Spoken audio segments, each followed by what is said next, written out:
Pokok-pokok akidah Islamiyah atau dasar-dasar akidah Islam. Di dasar-dasar akidah Islam ini sangat penting ya untuk kita pahami dalam kehidupan kita dalam berislam ya. Supaya akidah kita ini semakin kuat dan semakin kokoh. Tentu kita harus memahami dasar-dasarnya ya. Tadi juga sudah disampaikan terkait landasan dari akidah itu adalah Al-Quran dan Sunnah Nabi. Al-Quran dan Sunnah Nabi. Al-Quran dan hadis. Nah, sekarang ingin saya lanjutkan. Ya, di sini ada beberapa hal yang perlu kita cermati ya dalam ini, yaitu kandungan dasar akidah Islam itu apa sebenarnya ya. Kita lihat ada beberapa poin penting ya. Di sini ada ridho, ada tawakal, ada mahabbah, ada khauf, ada roja, dan ada sabar. Barulah lahir nanti yang namanya iman ya. Ini kandungan dasar ini menjadi poin-poin penting yang harus kita miliki dalam berakidah. Karena akidah itu kan pada dasarnya ya akan melahirkan iman dalam hati kita sebagai seorang muslim. Iman yang kuat, iman yang kokoh. Maka orang yang berakidah yang kuat, berakidah yang kokoh barulah bisa akan melahirkan keimanan yang kuat dan kokoh. Dilandasi dengan poin-poin ini. Ridho, tawakal, mahabbah, roja, khauf, dan sabar. Ridho itu menerima segala hal dari ketentuan-ketentuan Allah Subhanahu wa taala. Tawakal adalah berserah diri kepada Allah setelah memaksimalkan usaha dan ikhtiar. Kemudian mahabbah itu memiliki rasa cinta, rasa rindu kepada Allah Subhanahu wa taala. Ya. Kemudian khauf, rasa takut kepada Allah Subhanahu wa taala. Orang-orang yang memiliki akidah yang kuat, dia akan memiliki rasa takut yang tinggi. Khauf berakhir dengan roja, berharap. Kepada siapa dia berharap? Ya kepada Allah Subhanahu wa taala. Ya, berharap dengan nikmat dan karunia Allah Subhanahu wa taala. Kemudian sabar, sabar dengan segala ujian dan cobaan yang diberikan Allah Subhanahu wa taala. Maka di bawahnya lah lahir akan iman. Ya. Maka dasar-dasar ini harus menjadi pokok utama yang harus kita lakukan, yang harus kita laksanakan. Yang harus kita tanamkan dalam setiap hati kita, setiap jiwa kita dari orang-orang yang beriman. Pokok-pokok akidah Islam itu ya paling tidak di sini ada namanya rukun iman. Rukun iman ini adalah pokok-pokok akidah Islam. Bagaimana kita mengimani Allah, para malaikat, kitab-kitab Allah, iman pada Nabi dan Rasul, iman kepada hari akhir, dan iman kepada takdir, qada dan qadar. Iman kepada Allah ini adalah iman yang paling pertama dan utama. Bagaimana kita mengimani Allah? Yaitu tadi kita meyakini akan adanya Allah Subhanahu wa taala. Makanya dalam surah Al-Ikhlas katakan di situ qul huwallahu ahad. Katakanlah Tuhan itu esa. Ya, Allahus Samad, Tuhan Allah itu tempat meminta. Lam yalid wa lam yulad, tidak beranak dan tidak beranak. Walam yakul lahu kufuwan ahad, dan tidak ada yang setara dan sepupu dengan. Ini kan dasar yang paling utama kita yakini sebagai seorang muslim, yaitu iman kepada Allah Subhanahu wa taala. Setelah iman ini kepada Allah, barulah kepada malaikat. Malaikat ini adalah juga merupakan hal yang sangat. Dengan kita yakin dan percaya kepada adanya malaikat, maka kita akan terkontrol perilaku. Karena ada yang mencatat amal baik dan buruk kita. Ada malaikat yang selalu mengawasi kita. Malaikat ini kan juga makhluk Allah yang diperintahkan Allah, ya, dan dia tidak pernah melanggar dari perintah Allah. Beda sama manusia ya. Malaikat itu tugasnya menjalankan perintah sesuai dengan mandat yang diberikan Allah. Ada malaikat tugasnya mencatat amal manusia, mencatat eh, penjaga pintu surga neraka, ada yang nanya mayat dalam kubur, ada juga pengatur rezeki, ada peniup sangkakala, ada juga penyabut nyawa ya, malaikat. Malaikat itu banyak, kan yang wajib kita ketahui, kita hafalkan itu 10 ya. Dan malaikat ini termasuk makhluk yang gaib, tidak kelihatan, tidak nampak. Tapi kita wajib meyakini dan mempercayai keberadaan mereka. Dan kitab-kitab Allah, ya, kitab-kitab Allah itu sebenarnya ya bukan hanya kitab Al-Quran, tapi juga ada kitab Taurat, Injil, Zabur, dan ada juga suhuf-suhuf ya, yang lebih kecil dari kitab. Al-Quran adalah kitab yang diturunkan kepada Nabi Muhammad SAW sebagai penyempurna, dari kitab-kitab sebelumnya. Maka orang-orang yang percaya dengan kitab ini, maka dia harus mengamalkan ya isi dan kandungan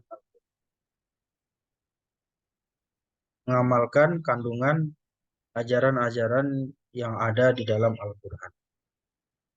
Yang pula dengan kitab itu juga ditambah ya dengan hadis Nabi ya sebagai penyempurna ya, sebagai penyempurna dari kitab-kitab Allah Subhanahu wa taala. Sebagai penjelas ya. Hadis itu sebagai penjelas dari Al-Qur'anul Karim. Sebagai memberikan menjabarkan dari syariat-syariat yang terkandung dalam Al-Quran. Kitab-kitab ini ya tentunya kita sebagai umat Nabi Muhammad meyakini bahwa Al-Quran adalah firman Allah yang diturunkan oleh Allah melalui malaikat Jibril kepada Rasulullah Shallallahu Alaihi Wasallam. Ya, jadi Di dalam Quran tidak ada namanya keraguan, la raiba fih hudal lil muttaqin. Ada keraguan di dalamnya bagi orang-orang yang bertakwa. Jadi orang-orang berakidah itu dia yakin dan percaya dengan apa-apa yang telah disampaikan Allah melalui Al-Quran ya kepada Rasulullah SAW. Orang-orang yang beriman dia akan percaya, dia akan yakin dengan segala apa-apa yang telah disampaikan di dalam Al-Quran. Maka Al-Quran tidak ada satupun di dalamnya keraguan ataupun kesalahan. Dan Al-Quran ini semuanya adalah merupakan murni firman Allah, turun dari Allah melalui malaikat Jibril kepada Rasulullah SAW. Setelah kitab-kitab kemudian ada Nabi dan Rasul. Nabi dan Rasul itu juga banyak ya. Di antara salah satu tempat daerah yang paling banyak turunkan Nabi dan Rasul itu adalah Palestina ya. Palestina itu di mana Allah Subhanahu wa taala banyak menurunkan Nabi dan Rasul. Utus Nabi dan Rasul. Kenapa ini menjadi penting? Karena ya itu tadi salah satu ternyata bangsa-bangsa terutama di bangsa Israel ya. Kan di antara mereka silih berganti gitu. Para nabi dan rasul diutus oleh Allah Subhanahu wa taala. Saking ngebandelnya mereka itu dan Israel. Ya. Nah, intinya adalah bahwa nabi dan rasul ini meskipun 25 yang kita wajib hafal dan kita ketahui, tapi pada dasarnya kita wajib mengimani semua nabi dan rasul. Baik itu yang kita ketahui maupun yang tidak kita ketahui. Nah itu nabi dan rasul itu banyak sekali, terutama nabi-nabi, ya, nabi. Nabi Muhammad adalah nabi terakhir yang diutus oleh Allah Subhanahu wa taala untuk ya menyempurnakan akhlak yang mulia. Nabi Muhammad adalah nabi yang diutus oleh Allah Subhanahu wa taala sekaligus ya nabi akhir zaman, nabi penutup, tidak ada nabi selain Nabi Muhammad. Tidak ada lagi nabi setelah Nabi Muhammad. Maka orang-orang yang beriman, orang yang Islam, dia wajib mempercayai dan meyakini bahwa Nabi Muhammad ini adalah nabi terakhir. Tidak ada lagi nabi. Atau kalau ada orang yang menyerupai nabi, menyerupai rasul, itu adalah nabi palsu. Ya, tidak ada lagi gitu. Karena itu dalam Al-Quran dikatakan la nabiyya ba'dah, la nabiyya wala rasulah ba'dah. Ya, Rasulullah Muhammad ini adalah utusan Allah yang terakhir, tidak ada nabi setelahnya. Habis, selesai. Ya, sudah khatamul anbiya wal mursalin gitu. Sudah penutup para nabi dan rasul. Jadi orang-orang Islam jika masih ada yang meragukan tentang kerasulan, tentang kenabian Muhammad, berarti dia rusaklah pokok-pokok akidahnya. Ya, innama bu'istu liutammima makarimal akhlak. Punya aku diutus oleh Allah untuk menyempurnakan akhlak katanya. Maka yang pertama ya setelah akidah diajarkan itu akhlak. Bagaimana Rasulullah itu memberikan contoh dan ketauladanan kepada manusia, masuk kepada kita semuanya. Meskipun kita tidak pernah bertemu dan bersua dengan Rasulullah Shallallahu Alaihi Wasallam, tapi kita memiliki rasa rindu, rasa cinta, rasa hormat rasa ta'zim kepada Rasulullah SAW. Itu tandanya kita beriman kepadanya, percaya kepadanya.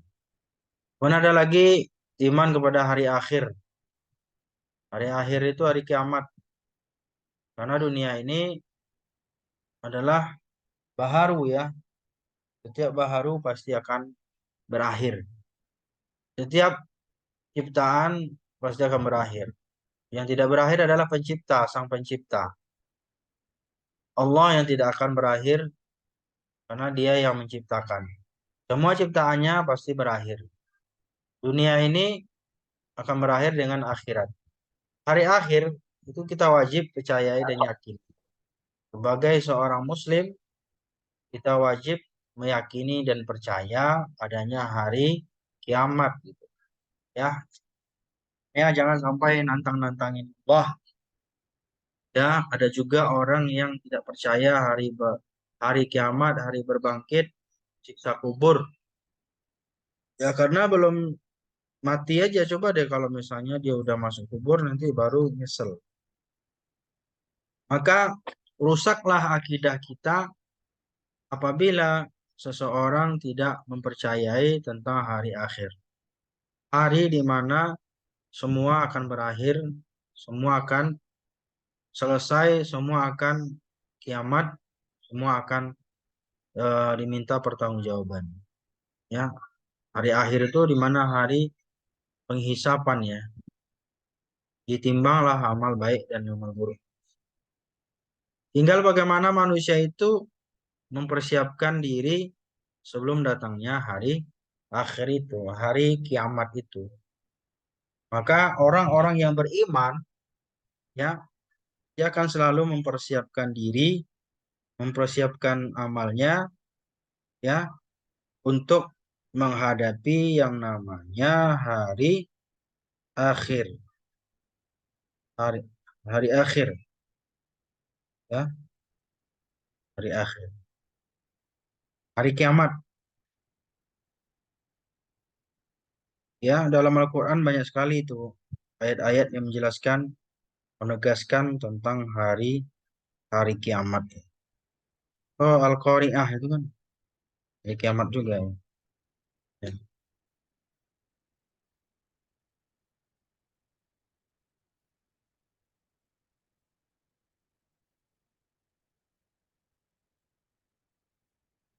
Kemudian apa lagi? Banyaklah pokoknya ya ayat-ayat yang berkaitan dengan eh, dengan jelasan hari kiamat itu, hari kiamat atau hari berbangkit. Ya.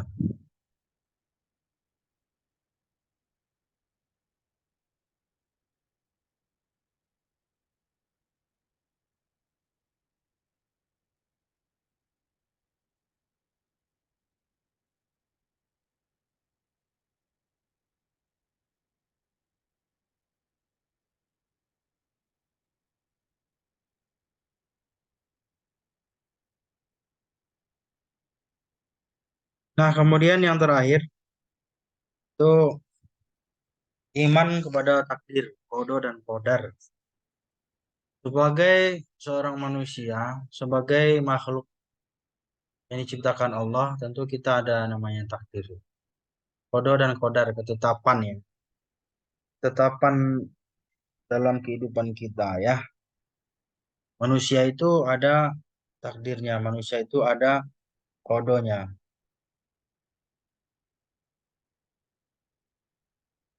Ya, ketetapan kodo dan kodar, kodo dan kodar. Ada kodo dan kodar, kodo dan takdir.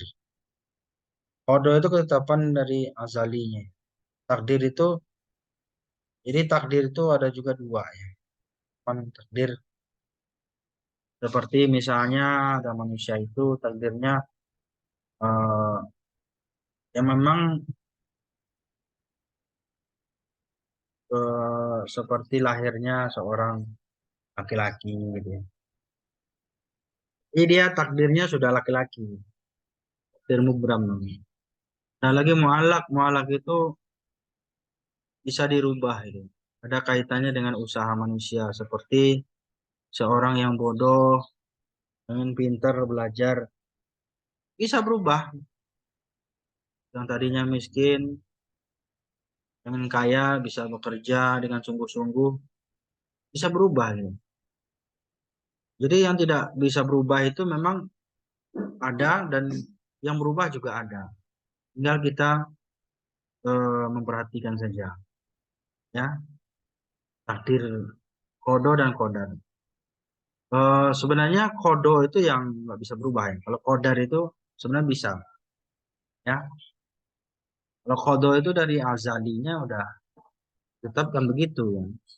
Bisa ada perubahan lagi gitu. Misalnya seperti yang perencanaan kita dilahirkan tanggal berapa, bulan berapa, masuk juga kita matinya kapan, itu nggak bisa direncanakan lagi.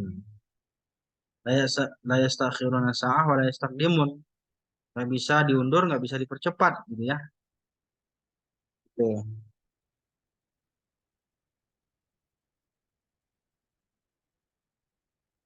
Kalau saya masih tentang itu ya tanda manisnya iman. Sini ada tiga ya. Allah dan Rasul yang paling dicintai, mencintai seseorang karena Allah dan membenci karena Allah. Kemudian benci terhadap kekafiran, kemunafikan, sebagaimana ia benci masuk dalam neraka.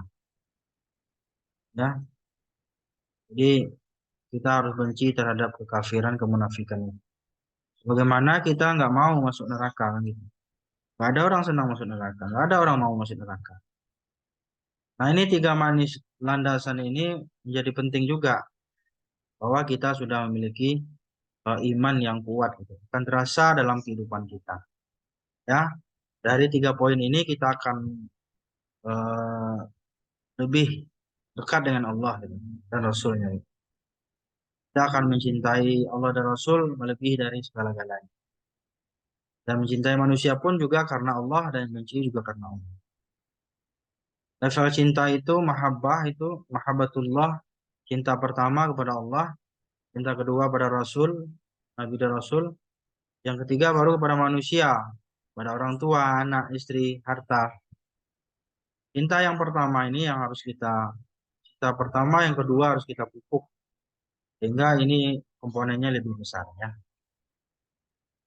Fungsi rukun iman atau fungsi akidah tadi, menambah keyakinan kita, menambah ketaatan, menenteramkan hati, menyelamatkan dunia akhirat, kemudian menguntungkan dunia akhirat, menguntungkan kehidupan dunia. Inilah beberapa hal yang perlu saya tambahkan di hadapan Anda semua. Semoga ini bisa difahami dan dimengerti ya, terkait apa yang sampaikan. Sekian saja. Terima kasih.